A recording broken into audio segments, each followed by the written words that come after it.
રાહુલ, રાહુલ, અરે રાહુલ, શું થયું છે તમને?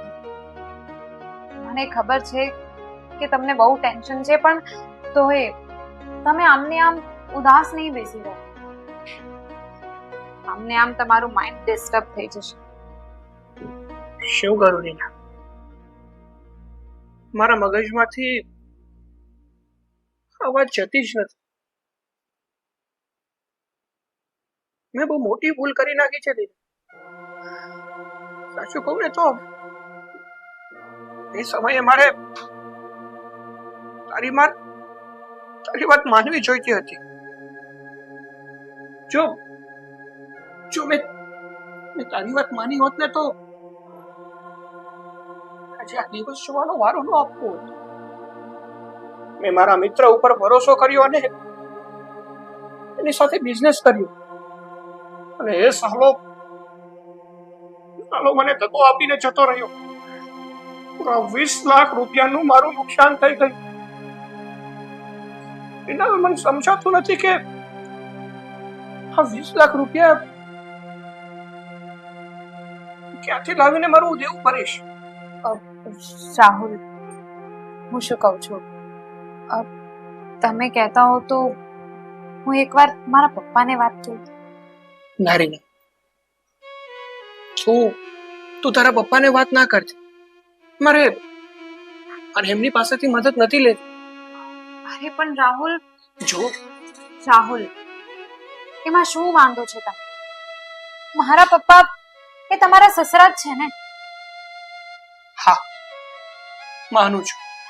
માનું છું કે તારા પપ્પા એ મારા સસરા છે, પણ મારે મારા સસરા પાસે મદદ માંગવી ને એ મારા માટે શરમજનક વાત છે. અરે રાહુલ, આવું શું કામ બોલો છો? અરે સસરા બાપ સમાન હોય છે.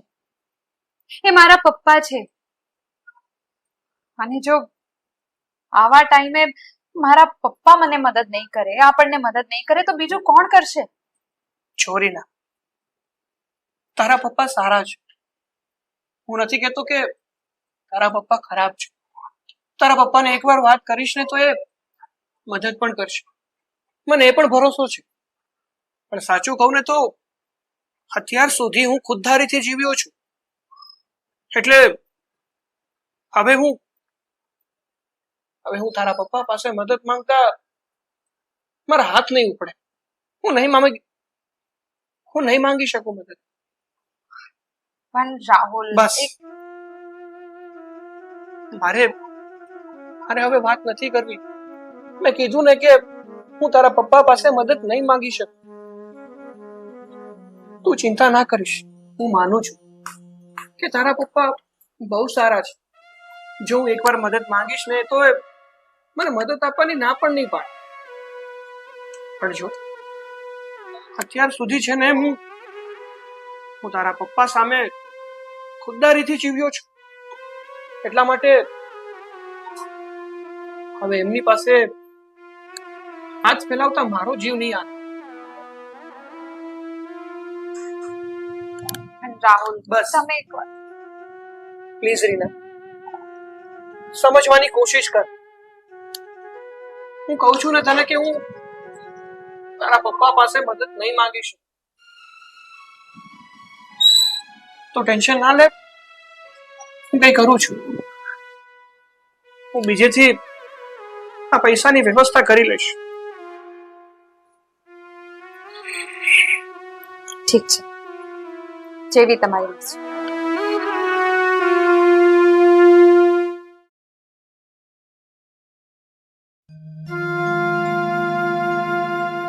રીના બેટા, શું કરે છે? રીના બેટા, ક્યાં છે તું? અરે પપ્પા, તમે અહીંયા? હા બેટા. કેમ છે બેટા? બસ પપ્પા, મને તો સારું છે. તમે કહો, તમે કેમ છો? મને એકદમ સારું છે બેટા. આવો, બેસો.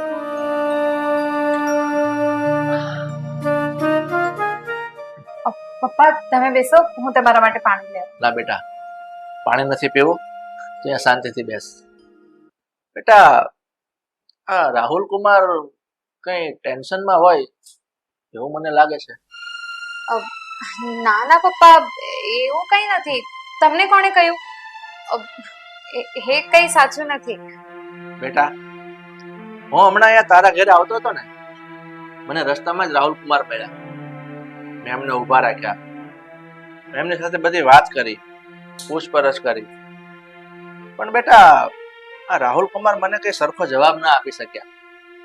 એટલે મને એવું લાગે છે કે જરૂર કોઈ ટેન્શનમાં છે. બેટા, તું મને નહીં કહીશ શું કે થયું છે? ના પપ્પા, હું કહું તો છું, બધું જ બરાબર છે. રાહુલ કદાચ એમના ઓફિસના કામમાં કંઈક ટેન્શનમાં હશે, બીજું કંઈ નથી. બેટા, તું સાચું બોલે છે ને? કઈ ખોટું તો નથી બોલતી ને? ના પપ્પા, હું સાચું જ બોલું છું. અને હું તમારી આગળ શું કામ ખોટું બોલું? કંઈ નથી થયું. જો બેટા, હું તારો બાપ છું. જો કોઈ પણ તકલીફ હોય ને તો વિના સંકોચે મને કહી દે, જરાય મૂંઝાતી નહીં. ચોક્કસ ચોક્કસ કહીશ પપ્પા. પણ અત્યારે એવું કંઈ નથી. એ બધું છોડો, તમે કહો, તમને કેવું છે? અરે મારી દીકરી, મને શું વાંધો હોય? હું તો એકદમ મસ્ત મજામાં છું. જો સવારનો નાસ્તો અને 2 ટાઈમનું ટિફિન ઓર્ડર વગર આવી જ જાય છે, એટલે ખાઈ પીને આનંદ કરું છું. સારું છે. તો હવે બોલો, શું લાવ તમારા માટે? ઠંડુ કે ગરમ? બેટા, તારી બહુ ઈચ્છા હોય ને તો એક કામ કર, ફર્સ્ટ ક્લાસ આદુવાળી ચા બનાવી નાખ. આપણે બાપ દીકરી બંને સાથે પીએ. હા, તમે બેસો, હું હમણાં લઈ આવું.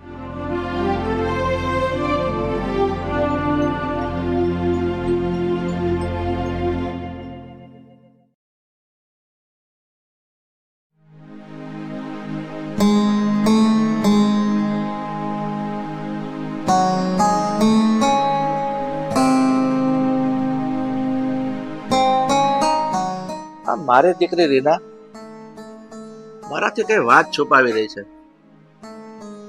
પણ બેટા, મેં બહારથી બધી જ વાત જાણી લીધી છે કે તમારા લોકોને શું પ્રોબ્લેમ છે. આ રાહુલ કુમારને ધંધામાં નુકસાની ગઈ છે, એટલે મૂંઝાયેલા રહે છે. મને કઈ કહેતા નથી, પણ કોઈ વાંધો નહીં બેટા.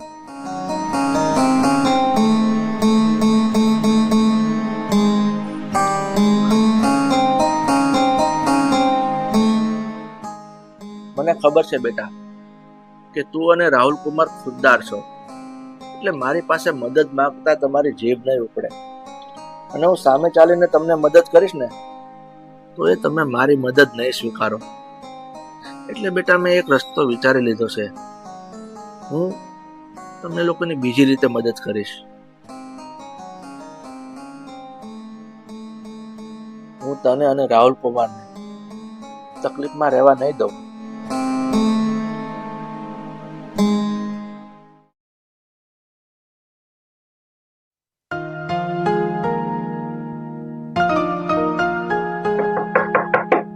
છે કોઈ? હેલો, હા હા, નમસ્તે. નમસ્તે, બોલો. હું પોસ્ટ ઓફિસમાંથી આવું છું અને તમારા નામની એક પોલિસી હતી, એ પાકી ગઈ છે, તો એનું આ ચેક આપવા માટે આવ્યો છું.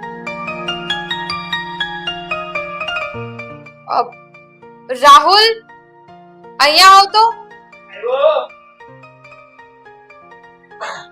આ તો મેં બોલ. ચેક? રાહુલ, શું? એ પોસ્ટમાંથી આવ્યા છે. એમ કહે છે કે મારા નામની કોઈ પોલિસી હતી, એ પાકી ગઈ છે. એમના રૂપિયા આપવા માટે આવ્યા છે. હા, જુઓ ને. પણ તારા નામની? હા, હું પણ એ જ વિચારું છું કે મેં તો પોસ્ટમાં કોઈ પણ સ્કીમમાં રોકાણ કર્યો જ નથી, તો આ શેની પોલિસી છે? બતાવું છું. તમે રોકાણ નથી કર્યું, પણ જ્યારે તમે 1 વર્ષના હતા ને ત્યારે તમારા પપ્પાએ કન્યા કેળવણી યોજનામાં 2.5 લાખ રૂપિયાનું રોકાણ કર્યું હતું. અને આજે 21 વર્ષે એ રૂપિયા પાકી ગયા છે અને 25 લાખ રૂપિયા થઈ ગયા છે. એ તમને આપવા આવ્યો છે.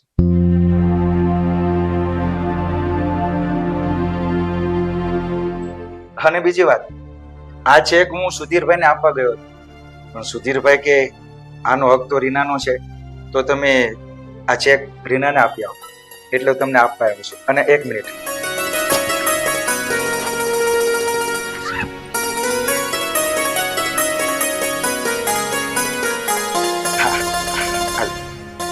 આમાં સાઈન કરી આપો.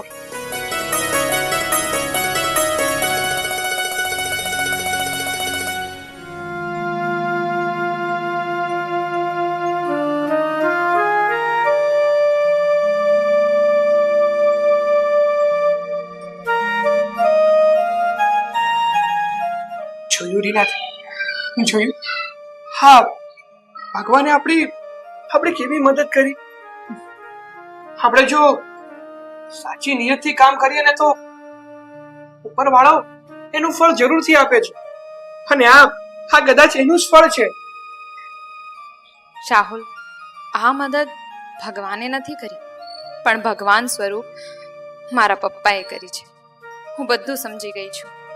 આ મહેરબાની મારા પપ્પાએ જ કરી છે, પણ આ વાત હું તમને નહીં કહી શકું, નહીતર તમે આ રૂપિયા લેવાની ના પાડી દેશો.